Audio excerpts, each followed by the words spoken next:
소송 참가 13-43. 보조 참가는 당사자로 들어가는 건 아닌데 하여튼 들어가긴 참가는 참가에 보조라는 거야, 보조. 그래서 70조의 예비적 선택적 공동소송 다음에 71조에 나오네. 보조 참가라고 그래서. 그렇지? 그 다음에 78조에 보조 참가이긴 한데 앞에 뭔가 부가어로 공동 소송적 보조 참가가 있고, 그렇지? 그 다음에 79조에 독립 당사자. 공동소송적 보조 참가는 보조 참가인데 이 공동소송적의 의미가 뭐라고 그랬어? 이해관계가 있는 것 중에 무진장 밀접한 판결의 효력을 받는 그런 이해관계가 있어. 원래는 그럼 판결의 효력을 받으면 자기가 주체적으로 당사자가 돼서 자기 주장 변명을 펼쳐야 되는데 또 다른 무슨 이유 때문에 판결의 효력은 받으면서 뭔가 이유 때문에 당사자가 될 수가 없어. 그렇기 때문에 얘는 기본적으로 당사자로 들어가는 참가는 못해. 그렇지만 당사자급으로 지위를 주기 위해서 공동소송인이 될 수 있는 급의 당사자가 될 수 있는 급의 적 보조 참가를 마련해 준 거야. 그 다음에 독립 당사자 참가는 제3의 당사자로 들어가는 거야. 둘이 싸우는데 이거 니네 뭐냐 하면서 이쪽도 타깃, 이쪽도 타깃. 그러니까 어느 갑이면 갑, 을이면 을, 원고면 원고, 피고면 피고의 한편의 공동소송인이 되는 게 아니라 별도의 당사자가 되는 형태의 참가. 특이한 당사자 대립주의의 틀에서 본다면 좀 특이해. 대부분 이것 빼고는 당사자 대립이고 한쪽이든 양쪽이든 복수의 여럿의 당사자가 있을 뿐인데 이 경우는 특수한. 독립당사자 참가의 79조 1항의 전문은 자기 권리를 주장하면서 참가하기도 하고 후문은 이 사람들 소송이 나를 해치려고 하는 소송이다. 사회 행위를 방지하는 참가가 79조 1항 전문 후문이라고 불러. 앞에를 권리 주장 참가, 뒤를 사회 방지 참가. 그 다음에 80조가 소송에서 탈퇴하는 거지. 탈퇴. 그러니까 이렇게 참가를 하면 독립당사자 참가라든지 좀 이따가 이제 83조의 공동소송 참가. 공동소송 참가는 공동소송인으로 들어가는 거야.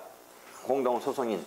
그러니까 공동소송 참가가 누락된 필수적 공동소송인에 누락된 경우에 그 누락된 자가 들어갈 때 쓰이는 하나의 그 방식으로도 쓰일 수 있는 건데 꼭 필수적 공동소송 아니더라도 판결의 효력을 받는 자가 판결의 효력을 받으니까 주체가 될 필요성 때문에 들어가려는데 이 78조는 무언가 이유 때문에 주체가 될 수 없어. 판결의 효력을 받았지만 이 경우는 주체가 될 수 있기 때문에 곧바로 자기가 자기 나름의 기존 당사자와 한편이 돼서 어느 쪽이든 한편이 돼서 자기 나름의 공방을 펼칠 수 있는 거예요. 그럼 공동소송 참가가 되면 이게 판결의 효력을 받는 자니까 절차 진행은 어떻게 되겠어? 66조로 되겠어? 67조로 되겠어? 공동소송 참가가 되고 나서 절차 진행은 66조가 되겠어? 67조가 되겠어? 67조가 되지. 지금 이것도 같이 봐. 13-81 뒤에다가 배치한 참가 도표도 같이 보면서 봐.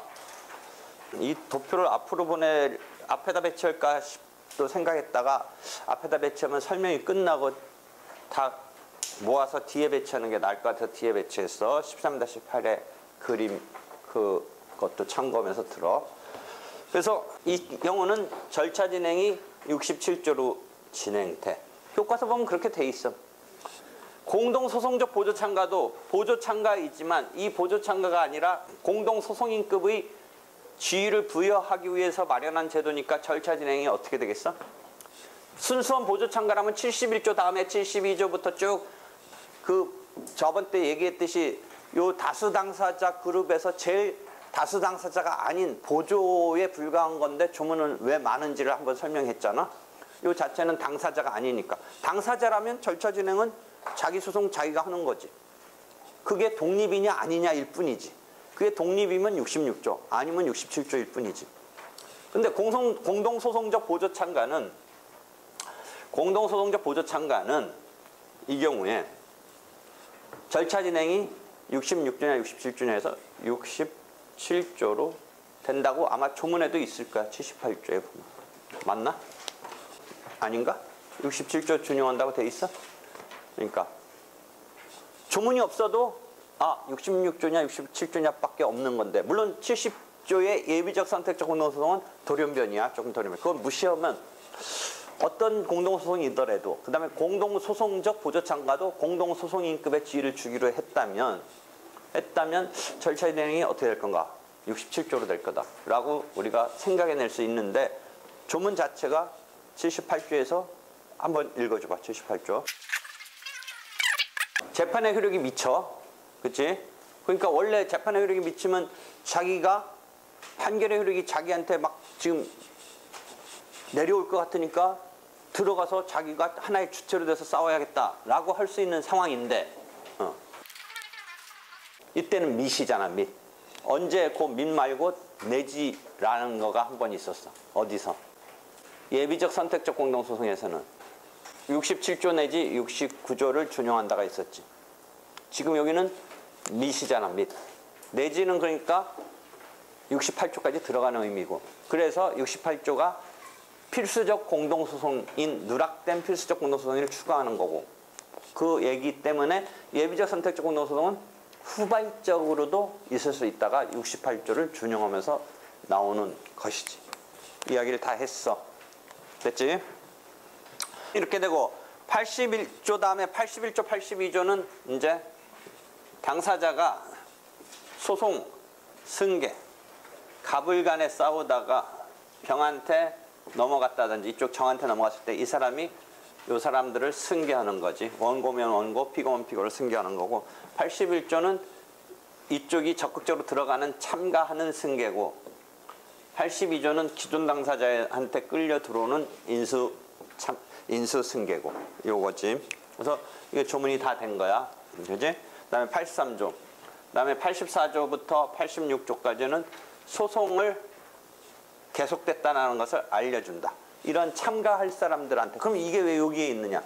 요거는 참가할 수 있는 사람한테 우리가 소송을 진행하니까 너 들어라 라고 고지를 한다는 거죠. 물론 고지받은 자가 들어가는지 안 들어가는지는 자기 자유야. 그 고지받은 자, 피고지자가 참가할지 여부는 자유이다. 그렇지만 참가하지 않더라도 고지한 이상 그 고지한 것에 따른 효력은 받는다. 그것을 보조 참가에 있어서의 참가적 효력이라고, 아직 참가적 효력은 참가했을 때 나오는 효력인데, 이때는 고지받고 참가하느냐 아니냐가 자유이지만 이런 효력을 받는다라고 86조가 조문이 한번 있을 거야. 봐봐. 86조 읽어봐. 참가하지 않은 경우는, 그러니까 참가하는지 여부는 자유야. 일단 고지받고서 참가한 것으로 보기 때문에, 참가한 것으로 보니까 다시 돌아가서 이제 우리가 지금 보조 참가에 가서 그 효력이 연결되는 이런 것을 맞이하게 돼. 이렇게 해서 지금 65조부터 86조까지 공동소송 등에 관련된 조문을 본 거야. 그 다음에 당사자가 끝나고 87조 이하에서 뭐가 나온다고 그랬지? 소송 대리인에 관한 조문이 나온다고 했지. 되겠지? 이렇게 좀 큰 틀이야. 큰 틀. 자, 보조 참가.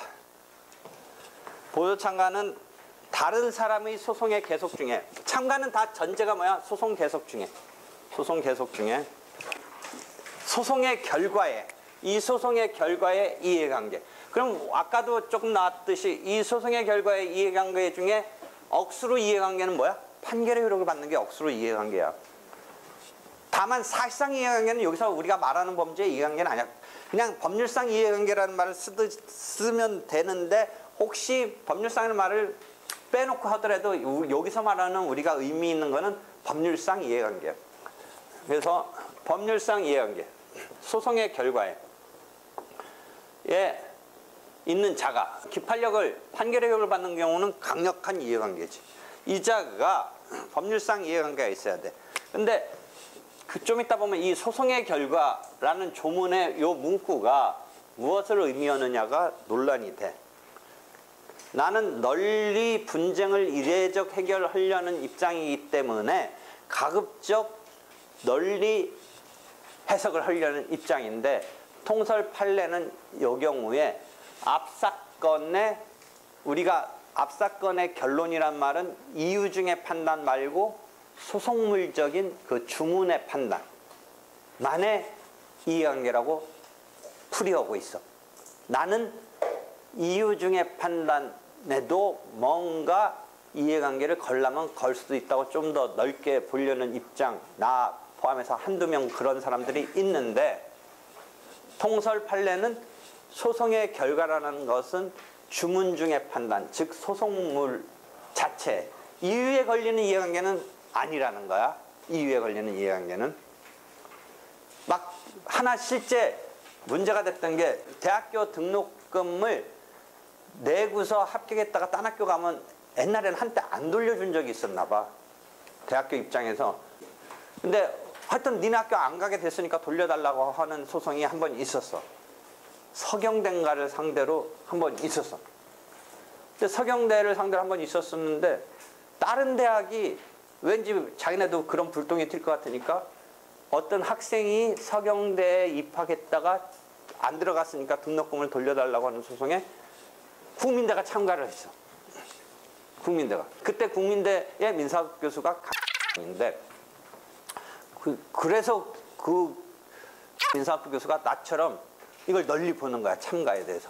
그래서 자기의 그 입장을 한번 과시하려고 그랬는지 국민대가 그 소송에 들어갔어. 내가 생각해 볼 때 국민대가 하필이면 왜 냈을까? 서경대 소송에. 지리적으로 뭐 옆에는 있긴 있어. 근데 국민대가 왜 서경대 등록금 환불 소송에 끼어들어갔을까? 그때 당시 변호사가, 국민대 교수가 자기 각주 2야, 각주 2. 13-47. 여기는 학설을 누가 주장하는지까지는 그것까지는 안 하고 있는데, 각주 2가 그거야. A 학교 법인이 아마 서경대일 거야, 서경대. 등록금 환불 청구 소송에서 그 청구가 인용되면 국민대는 소송물하고도 관계없고, 이 소송물은 어떤 학생이 서경대한테 나 등록금 환불해달라는 게 소송이잖아. 그 다음에 그 이유 중에 판단에도 직접적 관련 없는데 대충 거기서 학생이 이기면 국민대 어떤 학생도 또 요 비슷한 거 내올 것 같다 정도였겠지. 국민대 입장에서의 어떤 이해관계는. 그거 갖고 한번 해본 거야. 내가 그래서 추측한데 아마 자기가 직접 한번 해본 것 같아. 자기 학설을 한번 반영하는 거 아닌가. 근데 대법원이 뭐라 그래? 파급효 정도밖에 없다, 야, 이건. 어떻게 보면 이유 중에 판단해도 뭐 안 걸려. 조금 더 그보다 더 파급효란 말을 써. 교육재정의 대부분을 차지하는 등록금 제도 운영에 차질이 생긴다는 사정만으로 비학교법인이 아마 국민될 거야.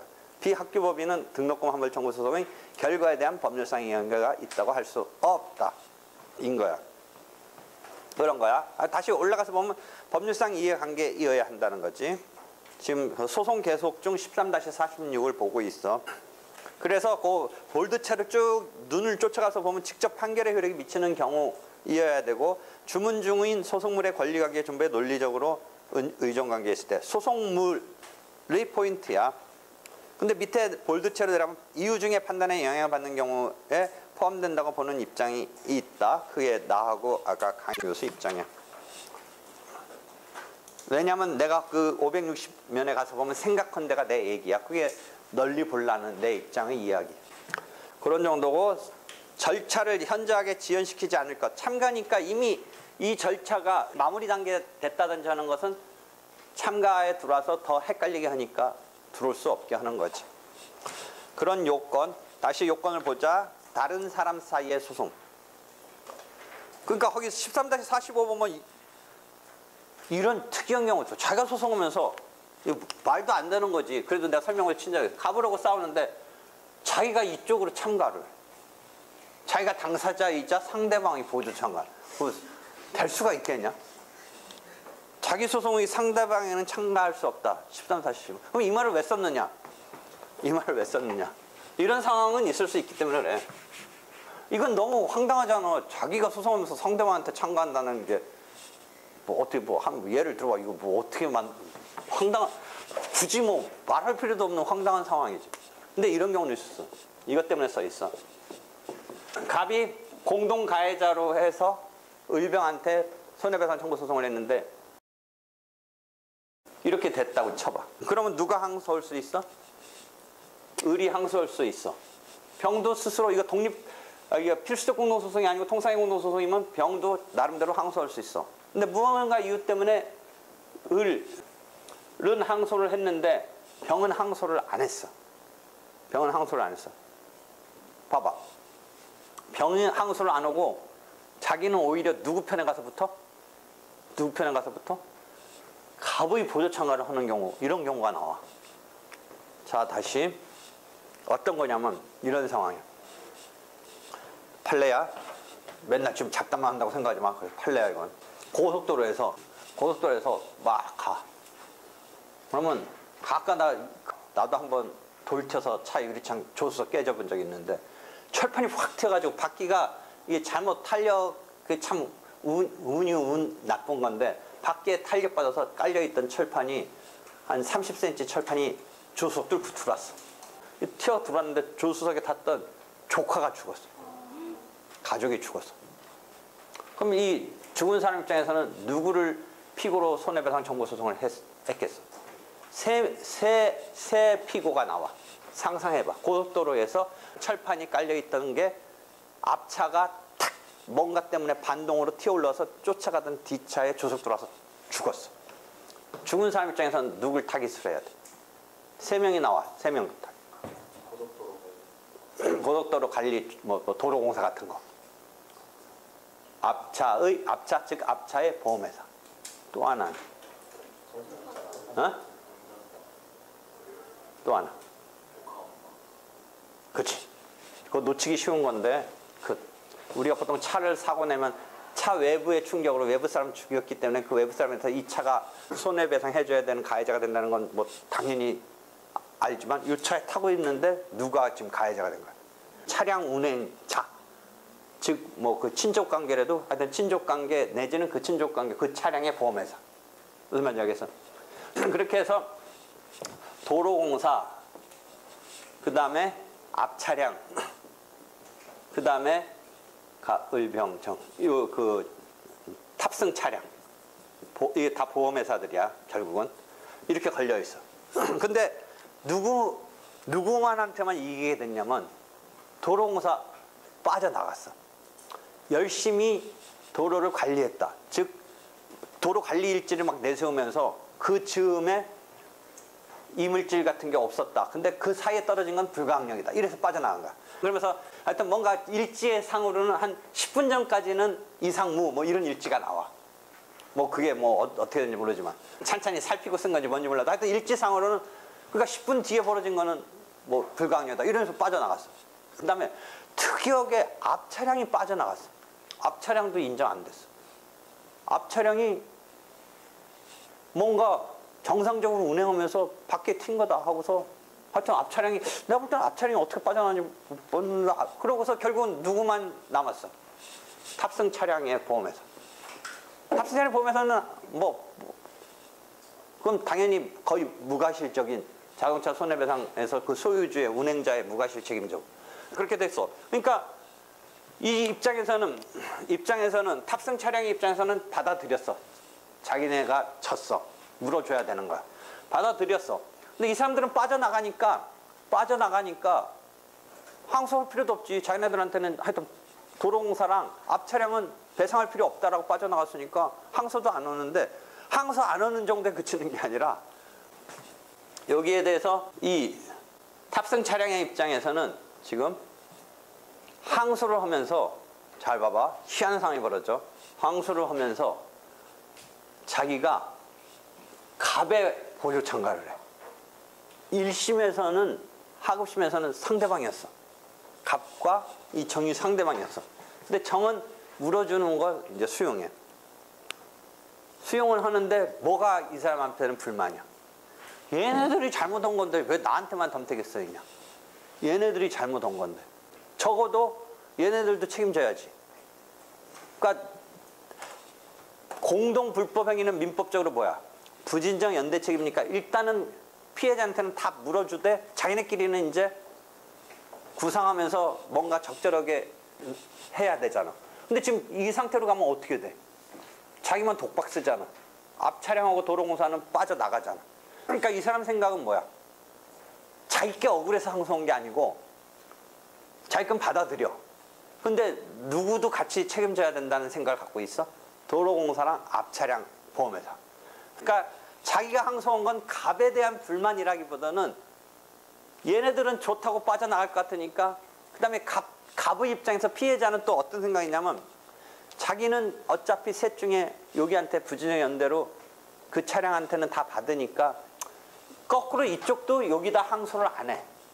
이기기도 했고. 그러니까 병이 항소를 하면서 갑한테 보조참가를 한 거야. 갑의 보조참가의 의미가 뭐야?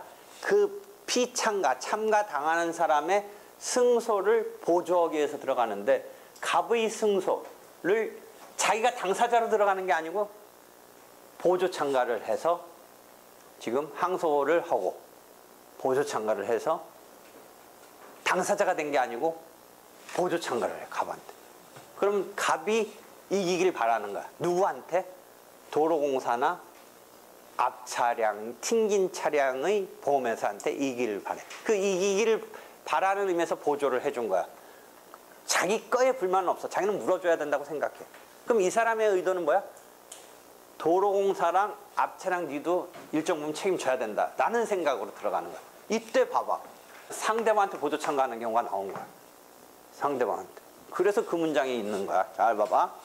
다른 사람 사이의 소송에 한하고 자기 소송 상대로 보조할 수 있다.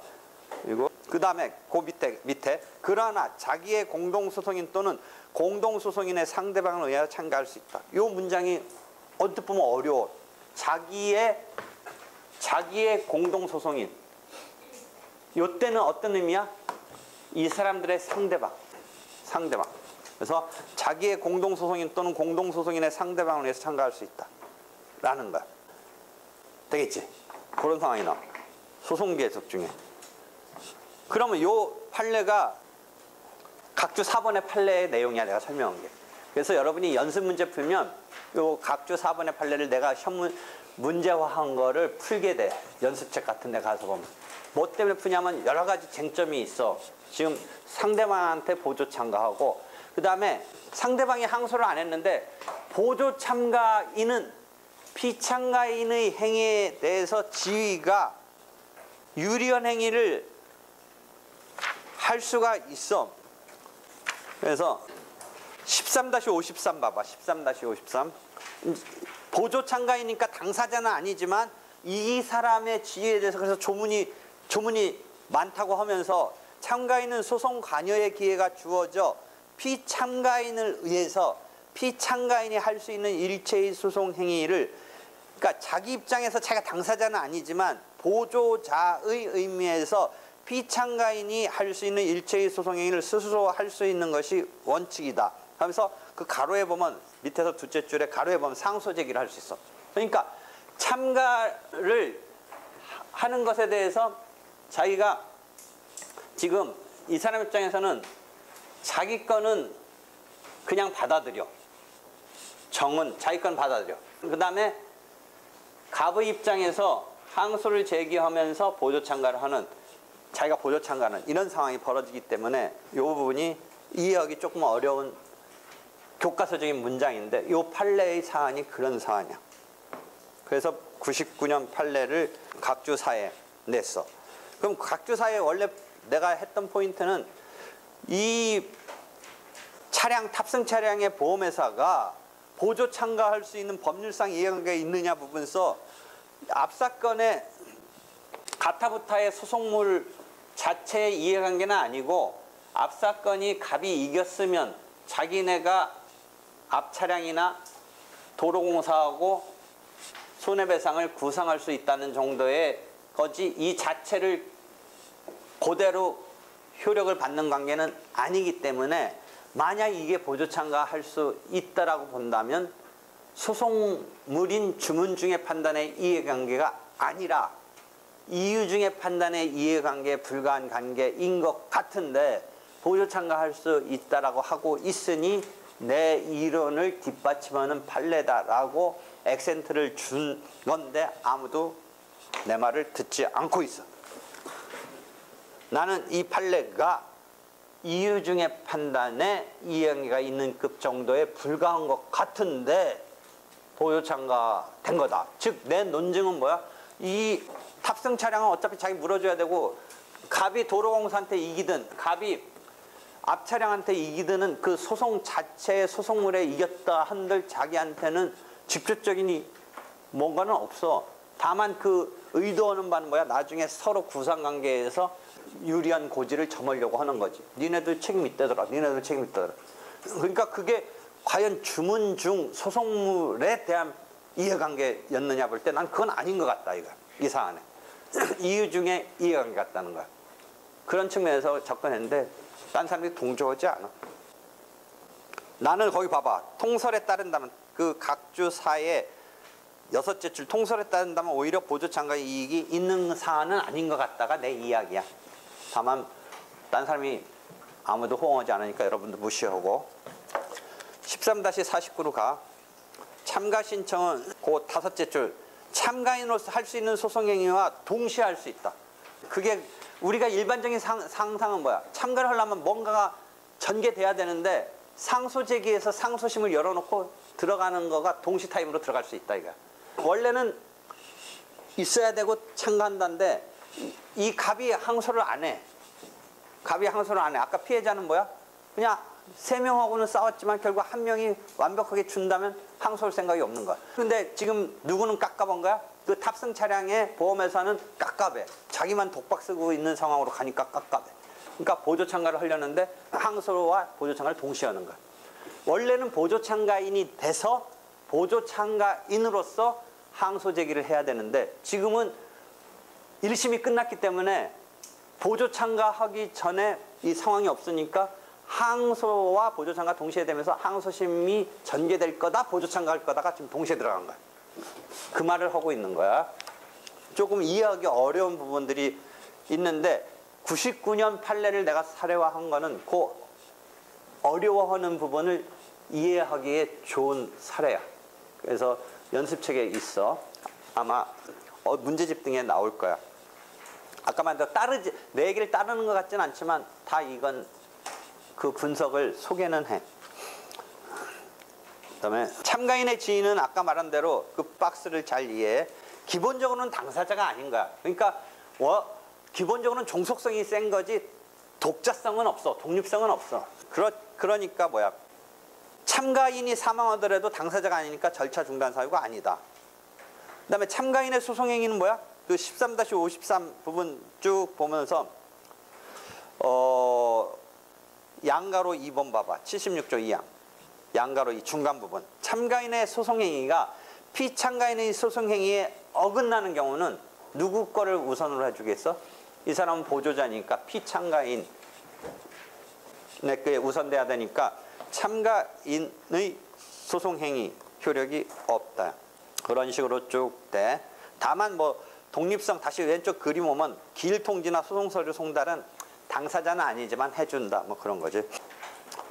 하나 문제가 되는 건 시험 문제 선택형 지문에 나와. 종속성에서 피참가인의 사법상 권리를 직접 행사할 수 있느냐. 무슨 말인지 알겠지?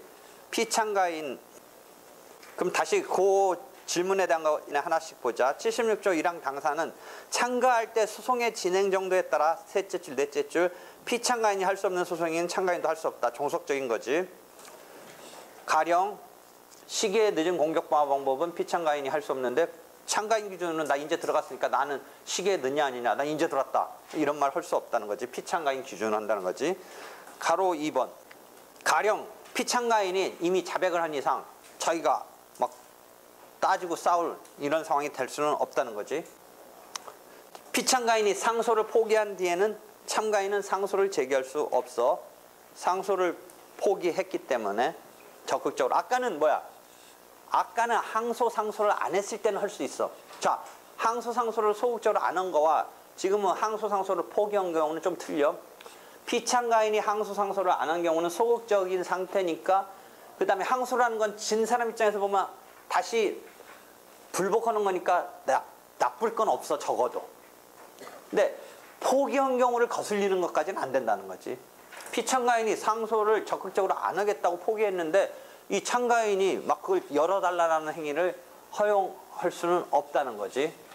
한편 피참가인이 다시 들어가서 소극적으로 항소를 안 하고 있는 상태에서는 아까 심지어 참가인이 참가하면서 동시에 항소 제기도 할 수 있다는 거지. 헷갈려하지 마. 그럼 이 피참가인의 포기, 상소 포기가 만약 지금 보조참가가 아니라 공동소송적 보조참가급이라든지 공동소송 참가로 갔을 때 어떻게 달라지느냐를 생각해 봐야 돼. 피참가인이 포기한 경우는 지금 보조참가는 안 되는데, 만약에 공동소송적 보조참가는 자기는 자기 나름대로 상관없이 하는 거야. 보조참가는 보조참가인데 공동소송적의 보조참가는 어떻게 되느냐. 13-58. 네, 두째 줄, 셋째 줄. 가령 피참가, 여기 어디냐, 공동소송적 보조참가의 영역이야. 상소권을 포기해도 참가인은 유효하게 상소를 할 수가 있다야. 다시 봐봐.